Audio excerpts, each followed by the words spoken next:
ममता तोष्णीवाल, ललित कुमार तोष्णीवाल यांना शासकीय मदत मिळावी। माननीय अक्षय चव्हाण, रयत विद्यार्थी विचार मंच पश्चिम महाराष्ट्र प्रभारी अध्यक्ष। हँडिकॅप गरजूंना शासकीय मदत व्हावी अशी मागणी रयत विद्यार्थी विचार मंच पश्चिम महाराष्ट्र प्रभारी अध्यक्ष अक्षय चव्हाण व रयत विद्यार्थी विचार मंच सातारा जिल्हा अध्यक्ष अनिल कदम यांनी केली। माझं नाव ममता ललित कुमार तोष्णीवाल, मी कराड विद्यानगर राहुल लाईट्समध्ये राहते आणि मी हँडिकॅप आहे, 70% हँडिकॅप आहे। माझे हस्बंड पण पूर्ण 100% डिसेबिलिटी आहे। तरी पण आम्हाला उदरनिर्वाह करण्यासाठी म्हणजे बिलाचं काम बिल बनवण्यासाठी मी जॉब चालू केले, खरं तरी पण माझं उदरनिर्वाह होत नाही। त्याच्यानं मला काही तर शासकीय मदत भेटली तर चांगली आहे। कुमार तोष्णीवाल, मी विद्यानगर राहुल लाईट्समध्ये राहतो। माझी मिसेस आणि आम्ही दोघं हँडिकॅप आहे, म्हणून शासकीय मदत जे होते जे बी ती आम्हाला प्रोव्हाइड व्हायला पाहिजे। आम्हाला लई तकलीफ आहे, दरेक वस्तूची आम्हाला तकलीफ असते, खायला पियाला आम्हाला लई प्रयत्न करावा लागते।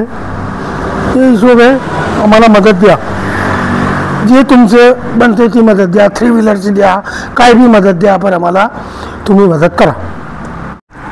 नमस्कार, मी अक्षय तानाजी चव्हाण, रयत विद्यार्थी विचार मंच पश्चिम महाराष्ट्र प्रभारी अध्यक्ष। आज 31/12/2024 रोजी आज विद्यानगर सैदापूर येथे ममता तोष्णीवाल आणि ललित कुमार तोष्णीवाल, तर ममता तोष्णीवाल हे जन्मताच डिझॅबिलिटी आहे, 70%पेक्षा अधिक डिझॅबिलिटी आहे आणि ललित कुमार तोष्णीवाल हे डोळ्यांनी 100% डिझॅबिलिटी आहे। आज त्यांच्या घरची परिस्थिती अत्यंत नाजूक आणि हालाकीची आहे।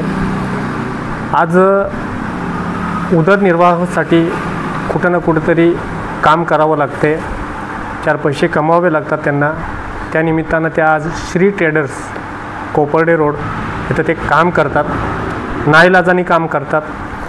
त्याचबरोबर कुठं जायचं म्हणल्यानंतर त्यांना भरपूर मोठ्या प्रमाणामध्ये त्रास होतो आहे, स्पेशल रिक्षा करावी लागते, कुणाला तरी विनवण्या कराव्या लागतात, अत्यंत हाल त्यांचं होत आहे। तर आज या ठिकाणी एकच मुद्दा मांडू इच्छितो।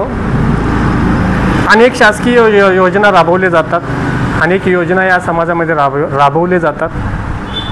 अशा योजनेच्या माध्यमातून ममता तोष्णीवाल व ललित कुमार तोष्णीवाल यांना शासकीय राखीव फंडातून 3 व्हीलर उपलब्ध व्हावी अशी मागणी आज या ठिकाणी मी करतोय। तर ह्या गोष्टीची दखल घेऊन त्यांना योग्य ती मदत व्हावी हीच नम्र विनंती। आज 31 डिसेंबर आणि या नवीन वर्षाच्या शुभ दिनानिमित्त आज त्यांचं ही मागणी पूर्ण व्हावी।